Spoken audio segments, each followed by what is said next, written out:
চলো বন্ধুরা, আবার একটা নতুন রেসিপি নিয়ে তোমাদের মাঝে হাজির হয়ে গেলাম অন্যরকম। তো দেখো, এখানে জল চাপিয়েছি, তোমরা দেখতে থাকো আমি কি করতে চাইছি।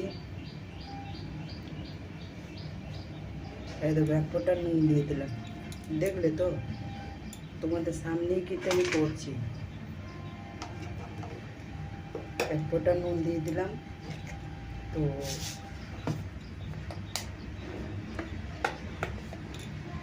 তো দেখতে থাকো। এই দেখো, চিনি দিলাম, 3 কাপ জল দিয়েছি। 2, 3, 4, 5, কারণ আমরা একটু মিষ্টি বেশি খাই। তো চলো, আবার একটা রেসিপি নিয়ে চলে এলাম। এই দেখো, পেঁয়াজ লঙ্কা কুচি তেলের উপর দিয়ে দিয়েছি, দেখতেই পাচ্ছে, তেলের উপরে দিয়ে দিয়েছি। আর এদিকে তোমরা দেখতে থাকো।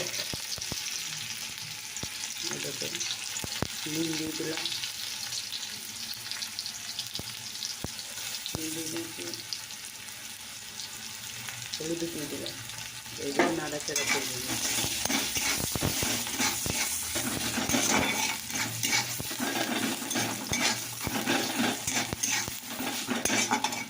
দেখো, এখানে দেখো ডাল আছে, মুসুর ডাল।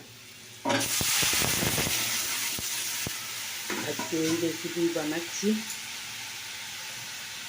দেখতে পাচ্ছ।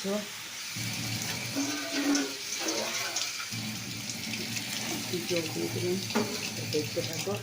তো চলো, এটাকে দেখাই। তো তোমরা দেখতে থাকো। এটা অল্প পরিমাণ কিন্তু আমি চা দিয়ে দিলাম, আর এক ফোঁটা দিয়ে দিলাম, বাস হয়ে গেল। চা দিয়ে দিলাম। তো চলো বন্ধুরা, দেখো আদা থেতো করে একটু চায়ে দিয়ে দিলাম, ঠিক আছে। তা তোমরা চাটা হচ্ছে দেখতে থাকো।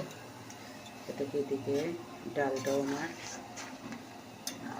কি সুন্দর একটা বাসন্তী কালার চলে এসছে, বলো বন্ধুরা।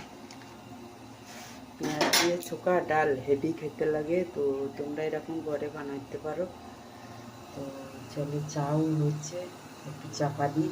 তো দেখো, আমার ডাল ফুটে গেছে, দেখতে পাচ্ছ। আর এদিকে দেখো, আমার চাও ফুটে গেছে, দেখতে পাচ্ছ। তো চাটাও হয়ে গেছে, দেখতে পাচ্ছ। এইদিকে ডালও ফুটে গেছে। তো তোমাদের এই ডালের রেসিপিটা কেমন লাগলো, আর চায়ের রেসিপিটা তোমাদের কেমন লাগলো, অবশ্যই কিন্তু কমেন্ট করে জানাবে, ঠিক আছে বন্ধুরা। দেখো, আজকে আমি এই রেসিপি বানাইলাম। তো কাল একটু তরকারি আছে বলে আজকে আমি কিছু সেরকম করিনি, এটা দিয়ে একটা রেসিপি বানিয়ে দিলাম।